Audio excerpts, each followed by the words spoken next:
What are you teaching this kid, old man? How to lose gracefully. We're focused on the game, son, not the noise. You really think you belong here? Pathetic. Get off my bench, old man. Silas Monroe did not look up right away. He finished tightening the last wrap around the boy's left hand, tucked the end under the loop at the wrist, and patted the small knuckles once, the way a man closes a book he intends to open again tomorrow. Then he raised his eyes. The young man standing over him was maybe 22, in bright new sneakers and a hooded sweatshirt that still had the fold lines from the store. Two friends stood behind him, and a third held up a phone, already recording, the little red dot glowing like an eye that never blinked. "I am just sitting here, son," Silas said. "Don't call me son." The young man laughed for the camera. "You hear this guy?" He reached down and knocked the canvas bag off the bench with the side of his foot. A jump rope spilled out, 2 pairs of worn boxing gloves, a roll of hand wraps so old the elastic had died years ago. The gloves rolled across the cracked concrete under the oak tree, and the boy beside Silas flinched at the sound. "What is this?" the young man said. "A gym for people who sleep in parks?" His friends laughed. The phone drifted closer. Silas Monroe was 73 years old. His left eye saw the morning clearly, the wet leaves, the gray sky that could not decide between rain and no rain, the boy's frightened face. His right eye saw nothing at all and had seen nothing since 1984. He did not tell people that. When they asked, he said glaucoma, because it was easier, because the truth had a name attached to it, and he had spent 30 years not saying that name out loud. He bent down slowly, every joint in his body announcing itself, and gathered the gloves back into the bag. He set the bag on the bench. He put one hand on the boy's shoulder. "Pick up your wraps, Theo," he said. "We will start again." The young man watched him for a moment, bored now that the old man would not fight back, and wandered off toward the basketball courts with his friends. But the phone kept recording until they reached the sidewalk. The young man had no idea who he had just spoken to. This is the story of Silas Monroe, and the autumn a rich boy picked the wrong old man in the wrong park. Silas had lived on Halsted Row in Cleveland for 41 years. Same narrow house, same sagging porch, same cracked front steps he never found time to fix. The neighborhood had changed around him. New fences went up, new faces moved in, new money crept in from the east side, buying the old brick houses 2 at a time and painting the doors colors that had no names. But Silas stayed. He stayed because this was the place where Ruth had planted her roses. Ruth had been gone 9 years. The roses still bloomed every April anyway, stubborn and red along the fence line, as if she came back once a year just to check on them. Most people on Halsted Row knew Silas as the quiet old man who swept his stretch of sidewalk at 6 in the morning and carried Mrs. Okoye's groceries up her steps on Tuesdays. They did not know about the 23 professional fights. They did not know about the championship belt in a shoebox under his bed, wrapped in one of Ruth's old scarves. They did not know that the name the deacon had once made grown men find something urgent to do on the far side of the gym. Every morning at 7, Silas walked 4 blocks to Delmore Park. He carried the canvas bag with the 2 pairs of gloves and the dead hand wraps and set up near the basketball courts, under the oak tree, where the roots had buckled the concrete into something that almost looked like a ring. He was not sure why he went. For a long time he told himself it was for the walk. Then the children started coming. The first was Deshaun, 12 years old, and angry at everything, which is another way of saying he was frightened of everything. Then came Nia, 10 and faster than any of them. Then Theo. It was Theo who made Silas keep coming back. 10 years old and small for it, a stutter that turned simple words into walls. A father who had been gone since Theo was 4, in a way nobody in the house explained. His grandmother, Miss Odessa, brought him to the park every morning before her shift at the hospital laundry, because she could not afford a sitter and could not afford most things, and the park was free. The first day, Theo watched from behind the water fountain. The second day, he stood a little closer. The third day, Silas held out a pair of gloves. "You want to try?" he asked. Theo shook his head no. "That is all right," Silas said. "You will be here tomorrow." It took 2 weeks. Then one gray morning, Theo walked up, held out his hands, and let Silas wrap them. His fingers trembled the whole time. Silas pretended not to notice. The first thing Silas ever taught him was not a punch. "Set your feet," he said. "Like this. Left foot forward, right foot back, weight balance between them." It was the same stance a man named Gus Merrick had taught Silas 50 years earlier in a basement gym in Pittsburgh, a stance older than both of them, passed down hand to hand like a family recipe. "Now get your hands up," Silas said. "Protect what matters." Theo raised his small fists. They barely reached his chin. "Good," Silas said. "That is real good." Theo smiled. It was the first time his grandmother had seen that smile in months. After that, Theo came 6 mornings a week. He learned the jab first, then the cross, then how to slip a punch by moving his head 2 inches to the left.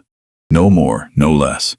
Silas taught the way Gus had taught him, patient and quiet, piece by piece. He never raised his voice. He never pushed too hard. When Theo got frustrated and threw the gloves down, Silas picked them up, set them on the bench, and said, "You will be here tomorrow." And Theo always came back. What Silas was really teaching was not boxing. It was the thing underneath it, the belief that your body can do what your mind is afraid of, that you can stand in front of something terrifying without running, that a stutter, a small frame, a father who left, none of it decides who you are. The gloves just made that easier to believe. It was a Tuesday in late September when Chase Whitlock walked into Delmore Park for the first time. He came with 4 friends, all of them in their early 20s, 2 of them carrying gym bags they clearly never used.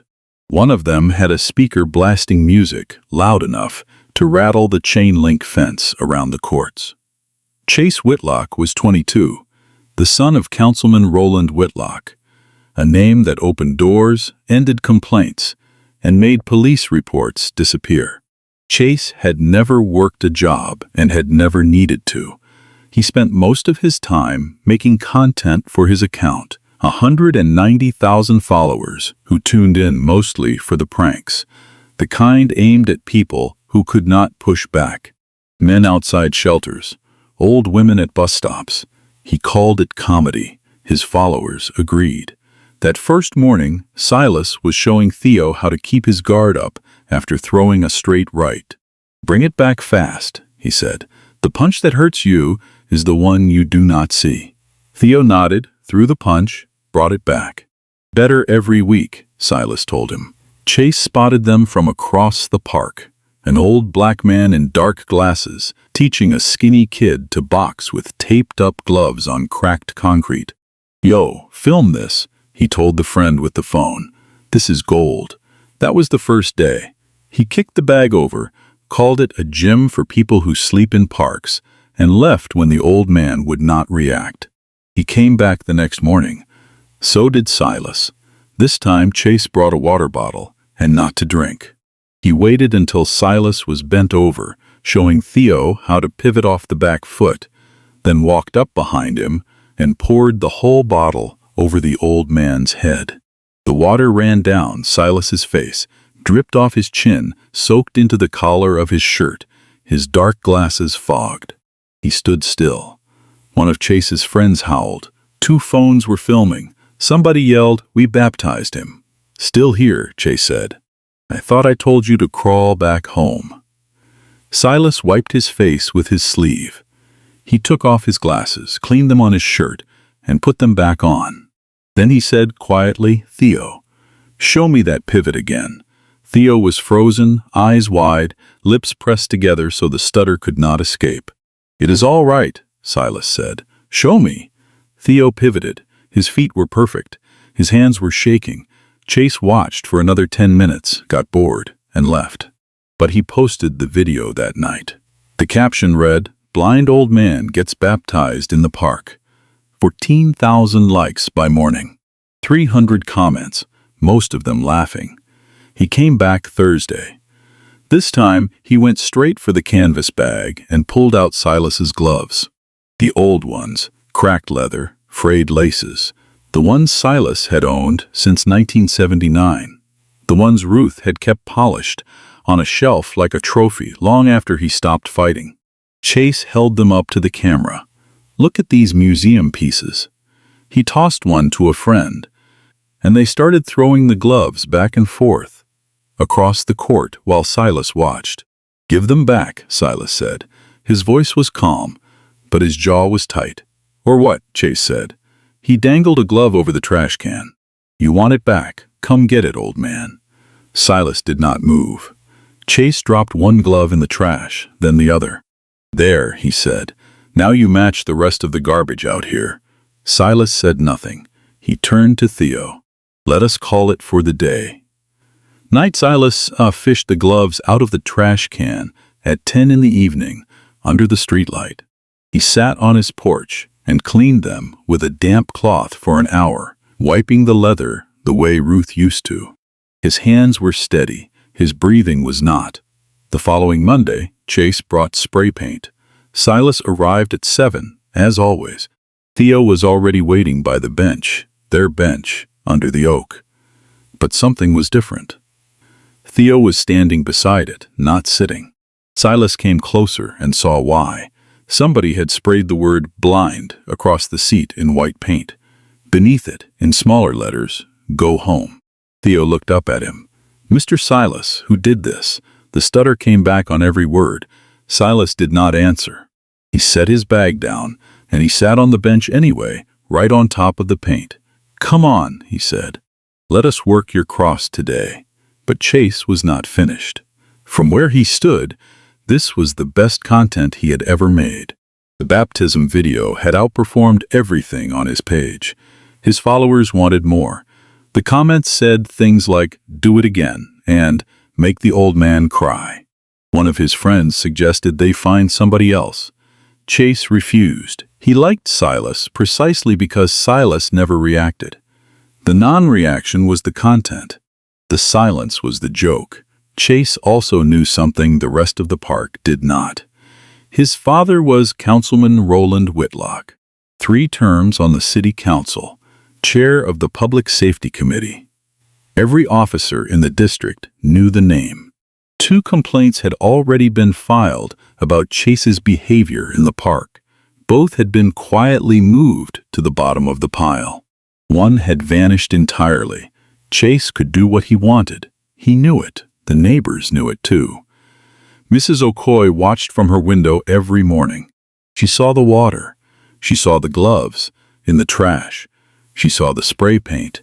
She picked up the phone twice to call the district. Both times she set it back down. "What is the point?" she told her daughter. "His father runs everything." Deshawn's mother pulled him from the group after the baptism video spread. "I cannot have my boy around that," she said. She did not mean Silas. She meant the danger Silas attracted by refusing to leave. Nia's father did the same. "Find somewhere else to play," he told her. Nia cried for 2 days. Within a week, only Theo was left. His grandmother did not have the option of finding somewhere else. She worked from 6 to 4. The park was the only answer. Every morning, Silas showed up. Every morning, Theo showed up. Every morning, Chase showed up. And every night, Silas sat in his garage in the dark. The heavy bag still hung from the ceiling beam, the same one he had bolted up in 1986 when he still thought he might go back. He had not touched it in 30 years, but now his hands found it in the dark. Jab, cross, left hook. The bag swung, and he caught it. The rhythm came back like breathing. His right eye saw nothing, but his hands remembered everything. He hid the bag for an hour, then 2. He never told anyone. Not Theo, not Mrs. Okoye, not the ghost of Ruth, whose roses he watered every morning before he walked to the park. Something in Silas Monroe was waking up, and it scared him more than Chase Whitlock ever could. The whole neighborhood saw what was happening. Nobody moved, not because they did not care. They had simply done the math, and the math left a 73-year-old man and a 10-year-old boy alone every morning. Silas did not know if he would have been any braver in their place. Theo asked him once on a cold morning, "Mr. Silas, why do you never fight back?" Silas looked at the boy. 10 years old, a split lip from the week before, when Chase had shoved him toward the water fountain, and still he came every morning. "Because I have not decided yet," Silas said. But that was not quite true. He had decided a long time ago, in a hospital bed in 1984, that he would never again let his hands answer for him. He had spent 30 years keeping that promise. What he had not decided was whether the promise still fit the man he was becoming in the dark of his garage. What none of them knew, not Silas, not the neighbors, not Chase, was that a man across town had started watching the videos too. Walter Hines was 68, a sports writer who had covered boxing for 41 years before the paper let him go with a handshake and a cake nobody ate. From ringside at the Garden, from the press row in Atlantic City, he had watched 400 professional fights in person and written about 300 of them. He knew fighters the way a piano tuner knows instruments, not by looking at them, but by listening to the way they moved. His niece had sent him the baptism clip because she thought it was awful and wanted somebody to be angry with her. Walter was angry, but he was also something else. He was curious. Because when the old man in the video turned to clean his glasses, he did it while shifting his weight onto his back foot, squaring his hips toward the threat without seeming to, the way a man stands when part of him has spent decades learning never to be caught flat. Walter had seen that stance before, a long time ago, in a fighter they used to call the Deacon. He told himself it was nothing. He was an old man imagining old ghosts. He closed the laptop. Then, 3 days later, Chase Whitlock announced his masterpiece. He posted it the night before. "Tomorrow we finish this. Live from Delmore Park. Do not miss it." By the time Chase and 5 friends walked through the gate at 8:15 the next morning, 11,000 people were watching the stream. One of them had mounted a ring light on a phone, a professional setup for an amateur cruelty. Silas saw them coming. He put his hand on Theo's shoulder. "Stay behind me," he said. Well, Chase said, loud enough for the stream. "The Museum of the Blind is still open." He looked straight into the camera. "You watching, everybody? Watch this." He stepped forward and snatched the gloves out of Theo's hands. Theo stumbled backward. "Give them back," Silas said. Chase tossed the gloves to a friend. Then he crouched down to Theo's level. "You know what your problem is, kid. You got nobody. Dad is gone. Mom is gone. And your boxing coach cannot even see straight." Theo's lips trembled. He did not say a word. The stutter had swallowed everything. "Leave the boy alone," Silas said. His voice had dropped into something low, the kind of thing that sounds like a warning if you know what you are listening to. Chase did not know, or what Chase said. He straightened, looked at the camera, and grinned. Then he shoved Theo. Not a small shove. Both hands, full weight, into the chest of a 10-year-old boy. Theo flew backward toward the buckled edge of the concrete, where the tree roots had split it. And Silas Monroe moved. He did not throw a punch. 30 years of promises held even then. But his body did the one thing it had trained 10,000 mornings to do. He stepped in, turned his shoulder, and caught the falling boy against his chest before Theo's head could hit the concrete. In the same motion, without looking, his left hand rose and closed around Chase's wrist as Chase lunged after the boy, and Silas simply guided that wrist down and away, redirecting the young man's own weight so that Chase stumbled past them both and caught himself on the fence. It lasted maybe 2 seconds. No blow was struck. But anyone who understood movement understood what they had just seen. A man half blind and 73 years old had read a shove, protected a child, and neutralized a grown man's momentum with a single economical motion, the way water moves around a stone. The park went quiet. 11,000 people on the stream went quiet. Chase's friends went quiet. The one holding the ring light did not move. The phone was still recording. Silas knelt on the cracked concrete, with Theo held against him, one hand pressed gently to the back of the boy's head. He was not looking at Chase. He was looking at Theo. "Are you all right?" he asked. Theo nodded. His eyes were wide, but they were not afraid. There was something else in them. "Mr. Silas," he whispered, "you moved like that on purpose." Silas did not answer. He lifted the boy, set him on the bench, took the old hand wraps from the canvas bag, and bound the small scrape on Theo's elbow. Then he sat beside him and put his arm around the boy's shoulders. He said nothing. There was nothing to say. Across the park, Chase Whitlock got to his feet, red-faced, humiliated in front of 11,000 people, not because he had been hit, but because he had not been. Because an old man had made him look like a boy swinging at the wind.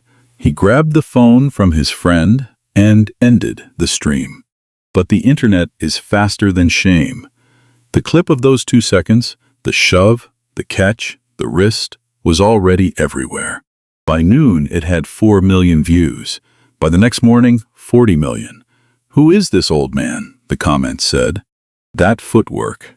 That is not some guy who wandered into a park. Somebody identify this man." The hashtag started small. It grew all day.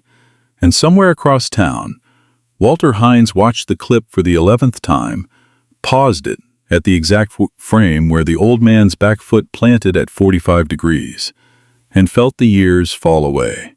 He knew that pivot. He had seen it once before, 30 years ago, in a ring in Atlantic City, thrown by a fighter they called the Deacon. Walter went down to his basement, where 41 years of notes and photographs and fight cards and newspaper clippings sat in filing cabinets that his wife had asked him to throw out 100 times. He found the file in 20 minutes. Silas the Deacon Monroe. 23 fights, 23 wins, 15 knockouts. Middleweight at the top of his division at 28. And then nothing. The record simply stopped. No retirement announcement. No farewell fight. One day, the most dangerous middleweight in his class. The next day gone. Walter remembered the rumors, a secret fight, an unsanctioned match, a serious injury, but nobody had ever confirmed it. The boxing commission had no record. The promoter was never named. Silas Monroe had simply dissolved, and the sport had moved on. Walter looked at the viral clip again. He zoomed in on the frame where Silas had taken off his dark glasses to clean them earlier in the older baptism video. The right eye was clouded, out of focus, dead. A retinal detachment, the kind that comes from a specific trauma, the kind that ends a career. He picked up the phone and called a source at the State Boxing Commission. "I need everything you have on unsanctioned fights in 1984, he said. Middleweight. Anything involving an eye injury. The source called back Thursday morning. "There is nothing in the official records," he said, "but I found something in the complaint files." A sealed report. Go on. An anonymous complaint filed in March 1984 about a secret fight organized in a warehouse on Ferris Street. The complaint names one of the organizers. Who? A man named Roland Whitlock. Walter Hines sat down slowly. He read the name again. Then he pulled up the footage from Monday's press appearances, the ones already forming around the viral clip, and there it was. Councilman Roland Whitlock, chair of the Public Safety Committee, the man whose son had shoved a child in a park. It was the same man, because the city had already begun to move, and not in Silas's favor. Councilman Whitlock had seen the clip Saturday morning. His chief of staff sent it with one line. "This is Chase." He watched it twice. Then he closed his office door and made 4 calls. The first was to the police chief, a man who owed his appointment to Whitlock's endorsement. The second was to the district attorney's office. The third was to a media consultant who had run 3 of his campaigns. The fourth was to his personal attorney. By Sunday night, Silas Monroe had been charged with assault. The arrest came at 6 in the morning on Monday. 2 officers knocked on the door of the house on Halstead Row. Silas opened it, wearing the same clothes he wore to the park, the canvas bag already by the door, ready for the 7 o'clock session. "Mr. Monroe, you are under arrest for assault on Chase Whitlock." Silas did not resist. He set the bag on the porch, took off his glasses, and held out his wrists. Mrs. Okoye watched from her window as they put handcuffs on a 73-year-old man at sunrise. She called her daughter and cried for 20 minutes. Roland Whitlock held a press conference that afternoon. Pressed suit, flag pin on the lapel. He stood behind a podium at City Hall with Chase beside him, wearing a neck brace and a sling that the cameras loved. A father protecting his injured son. The image was perfect. "My son was violently attacked by an unstable man in a public park," Whitlock said. He paused, looked at his notes, then looked up with practiced sorrow. "I am asking the district attorney to seek the maximum penalty. No one, regardless of age, has the right to put their hands on another person. We are a city of laws." No reporter asked about Theo. No reporter asked about the 20 minutes of harassment that came before those 2 seconds. Whitlock's media consultant had sent the press a carefully edited 90-second clip that began the moment Silas took off his glasses. Everything before it was gone. The narrative was set in advance. The news ran the clip with a new title. "Elderly man attacks young man in park." They showed Chase in the hospital. Swollen face, neck brace, medical tubes, though no one explained what exactly had swollen, since no punch had landed. One anchor called Silas a ticking time bomb, hiding in plain sight. They did not show Theo. They did not mention the boy at all. Comment sections turned. Not all of them, but enough. That old man could have killed him. There is no excuse for that kind of violence. Why was he around children in the first place?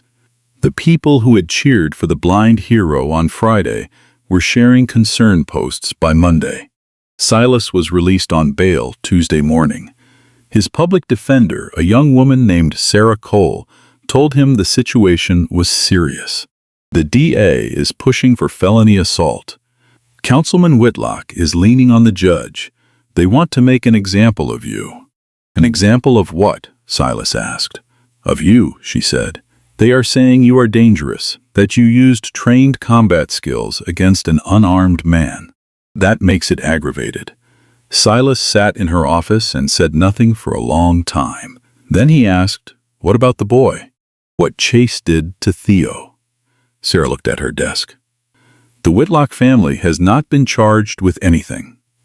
Chase's statement says he was trying to break up a dispute when you attacked him without warning. That is a lie." "I know, but they have a councilman, a media team, and a district attorney who plays golf with Roland Whitlock every Thursday. We have a viral clip that half the country now believes shows an old man attacking a boy. Chase is 22. In a neck brace, on camera, he looks 18. That is all that matters. A restraining order was filed Wednesday. Silas was barred from coming within 500 feet of Delmore Park. The order was signed by Judge Marcus Reller, the same judge who had attended a fundraising dinner for Roland Whitlock 3 months earlier. That evening, someone threw a rock through Silas's front window. No note, no face. Just a fist-sized hole in the glass and shards across Ruth's rug. Silas swept it up in silence. He taped a piece of cardboard over the hole and sat on the couch in the dark. He could not go to the park. He could not see Theo. He could not do the one thing that had given his morning's meaning since Ruth died. The canvas bag sat by the door like a promise he could no longer keep. Theo's grandmother called that night. Her voice was thin. "Mr. Monroe, I do not know what to do. Theo will not eat. He will not talk. He just sits by the window and looks toward the park. He wrapped his own hands this morning, sat there with his fists up, hitting the air." "Tell him I will be back," Silas said. "When?" she asked. Silas did not answer. He did not know. The next morning he woke at 7 out of habit. He got dressed. He picked up the bag. He walked to the front door, stopped, set the bag down, and sat on the porch instead. He did the same thing the next morning, and the one after that. On the fourth morning, he found Theo sitting on his front steps. The boy had walked 11 blocks alone before sunrise to find him. His hands were wrapped badly, uneven, the tape bunched between his fingers. It was how a 10-year-old wraps his own hands when his coach is not there. "Mr. Silas," Theo said, and the stutter caught hard on the S, "I do not want to stop." Silas looked at the boy, the split lip still healing, the dark circles under his eyes, but his fists were up. Guard position, protecting what mattered. Silas unwound the mess, rewrapped the boy's hands properly. 2 loops around the wrist, 3 across the knuckles, snug between each finger. The way Gus Merrick had done it, the same way for 50 years. "We do not stop," he said. They trained that morning on Silas's porch. No oak tree, no cracked concrete ring, no canvas bag full of gear, just an old man and a boy and a pair of gloves that had survived everything life had thrown at them. They took his park. They threw a rock through his window, and a 10-year-old boy walked 11 blocks in the dark to say one thing: "Do not give up." Walter Hines drove to Halstead Row on Thursday afternoon. He knocked on the door. Silas opened it in his dark glasses, the cardboard still taped over the broken window behind him. "Mr. Monroe, my name is Walter Hines. I am a sports writer. I covered your title fight in Atlantic City in 1984. Silas did not move. He did not speak. He stood in the doorway like a man deciding whether to close the door or step through it. "I know who you are," Walter said. "I know what happened to your eye, and I think I know who did it." Silas looked at him for a long time. Then he stepped aside and let him in. They sat in the living room for 2 hours. Silas told him everything.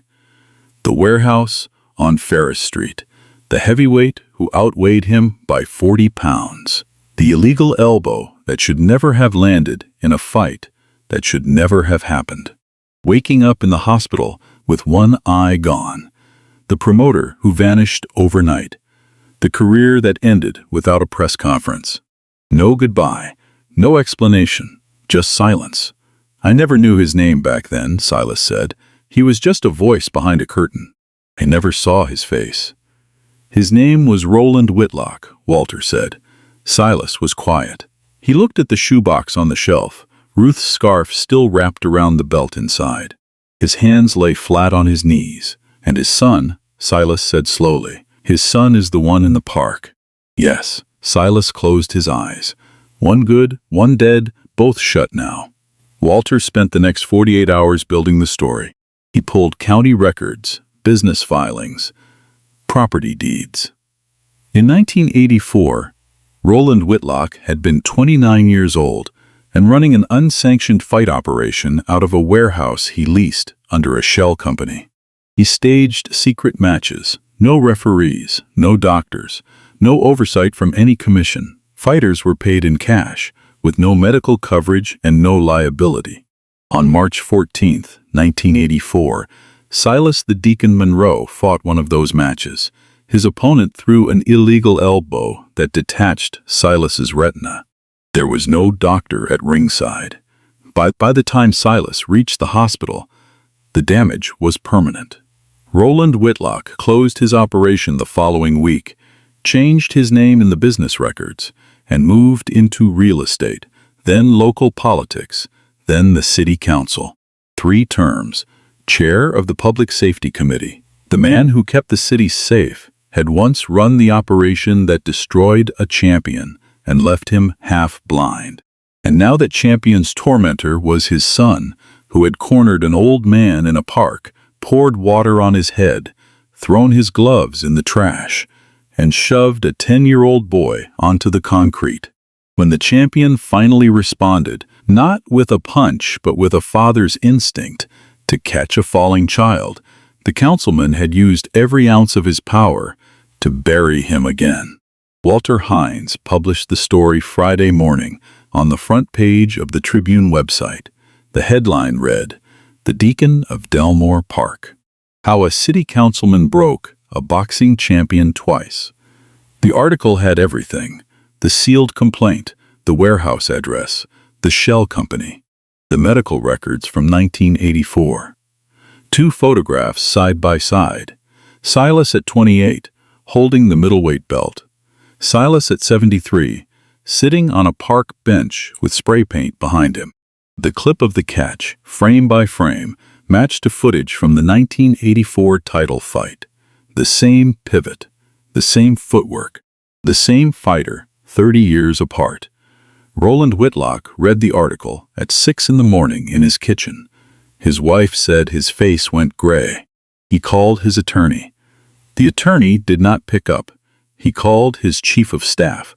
The chief of staff had already emailed his resignation at 5:45, 12 minutes after the article went live. The article hit 40 million views by Saturday evening, double the reach of the original clip. The hashtag came back, but this time it carried a different weight.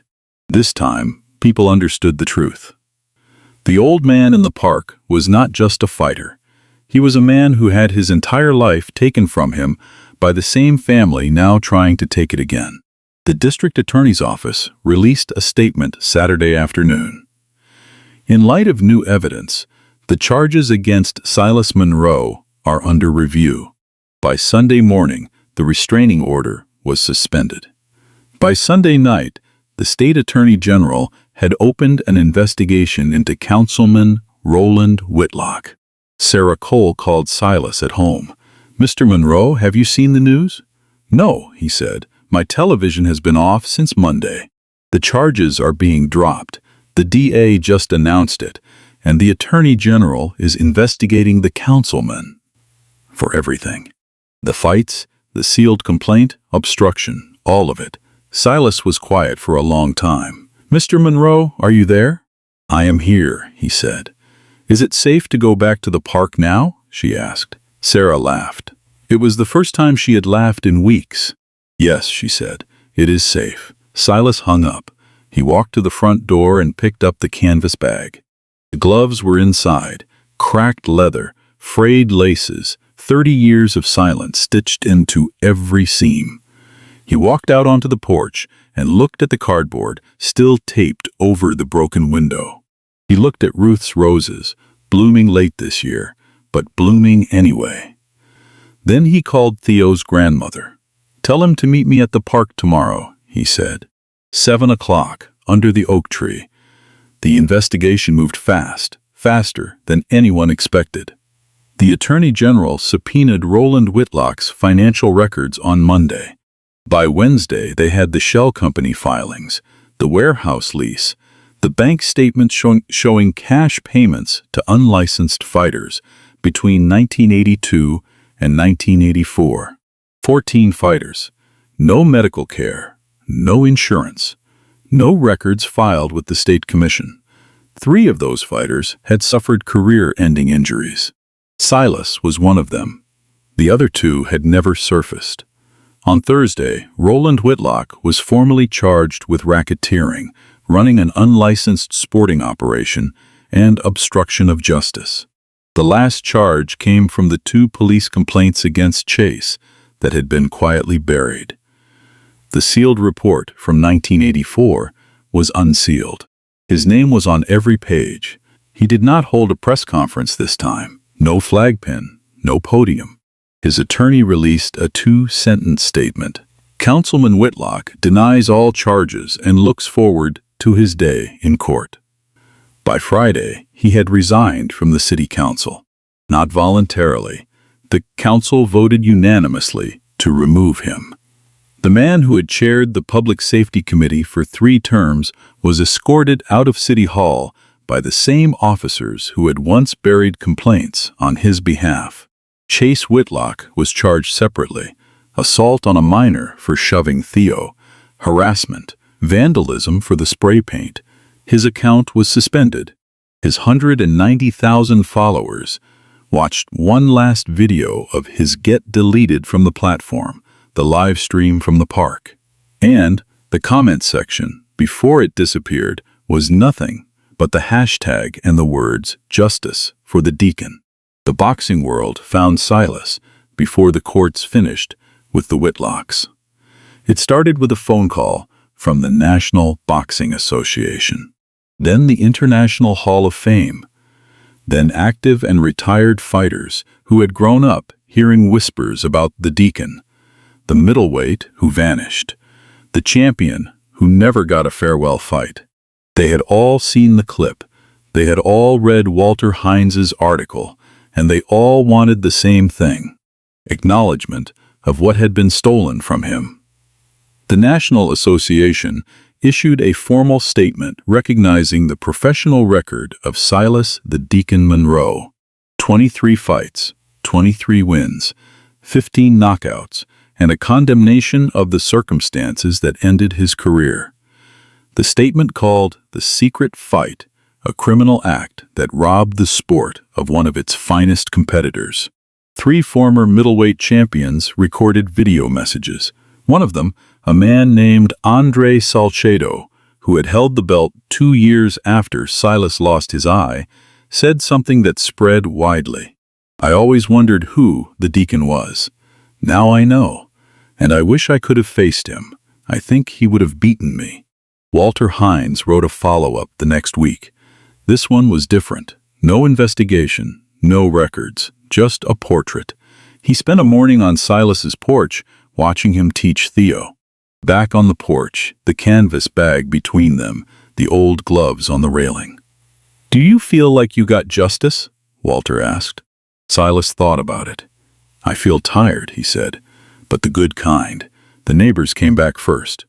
Mrs. Okoye brought a plate of food and an apology. She stood on Silas's porch with tears running down her face. "I should have called. I should have done something." Silas took the food. "You are here now," he said. "That matters." Deshawn's mother brought her son back to the group. So did Nia's father. Within a week, Silas had 9 children showing up every morning. Then 12, then 15. Parents started staying to watch. Some brought chairs. One brought a folding table with water bottles and orange slices, like a real gym. The city council, now down 1 member, passed a resolution the following month. Delmore Park would receive funding for a permanent community boxing program, new equipment, a covered training area near the oak tree, licensed coaches, free for every child under 16. They asked Silas what he wanted to name it. He did not hesitate. "The Ruth Monroe Program," he said, "after my wife. She is the reason I kept my hands down for 30 years. And she is the reason I finally lifted them again." Silas Monroe returned to Delmore Park on a Tuesday morning in November. 7 o'clock exactly. Canvas bag on his shoulder, new dark glasses on his face, sent by a boxing fan in Detroit, who had mailed them with a handwritten note to the Deacon. "Welcome back." Theo was already there, sitting on the bench under the oak, hands wrapped, fists up, waiting. Silas set the bag down and looked at the bench. The spray paint was gone. Someone had sanded it down, cleaned it, repainted it. A small brass plate had been screwed into the backrest. It read, "This bench belongs to Silas Monroe and everyone he teaches. He never learned who put it there. He never asked. "Mr. Silas," Theo said. He was smiling. The stutter was still there, but the smile was bigger than the stutter now. "You ready?" "Are you?" Silas asked. "Yes, sir. Show me your jab." Theo threw it, snapping, straight, pulled it back clean. Again, and cleaner still. The morning light came through the oak leaves and fell across the cracked concrete like a spotlight. The rest of the children began to arrive, one by one. Deshaun first, then Nia, then new faces Silas had never seen. Some came with their parents, some came alone. One boy walked 3 miles from the east side because he had seen the video and wanted to learn how to stand like that. Silas taught them all the same way, piece by piece. Set your feet, get your hands up, protect what matters. 6 months after the program launched, Theo fought his first amateur bout, a youth exhibition at the Halstead Community Center. He was 10 years old, 42 pounds lighter than his opponent, and so nervous his hands shook in the locker room. Silas wrapped them, 2 loops around the wrist, 3 across the knuckles, snug between each finger. "You scared?" Silas asked. Theo nodded. "Good," Silas said. "Scared means you care. Now set your feet." Theo climbed into the ring, left foot forward, right foot back, hands up. He won in the second round, a clean straight to the body that dropped his opponent to one knee. The crowd stood. Theo's grandmother screamed so loud the referee turned to look at her. Theo looked across the ring at Silas. Silas nodded once. It was enough. Outside the community center, Ruth's roses were blooming early that year. Silas noticed them on his walk home. He stopped, touched one petal, and smiled. Then he kept walking. We spend so much of our lives doing the math the neighbors did, counting what standing up might cost us, weighing our comfort against someone else's dignity, and deciding, quietly, that the price is too high. It is an easy calculation to make from behind a window. It is much harder to make on a cracked concrete court at 7 in the morning, when the only people left are an old man and a child who refuses to stop showing up. Silas Monroe kept his hands down for 30 years because he believed that was what it meant to be good. What he learned, in the end, was that dignity is not the same as silence. Sometimes the bravest thing a person can do is refuse to disappear, to keep coming back, to catch the falling child, to teach one more morning and one more after that, until the whole neighborhood remembers how to stand. If this story moved something in you, leave a comment and tell me about the person in your life who kept showing up for you when no one else did. Share this with someone who needs to hear it today. And if you have not yet, subscribe so you do not miss the next story. Dignity is not a privilege, it is a basic right. This story is a work of fiction. Every event, character, conversation, company, institution, and situation in this narrative is entirely imaginary, created for storytelling and to explore dignity, fairness, courage, and the human cost of prejudice. Nothing here represents actual events or should be read as fact.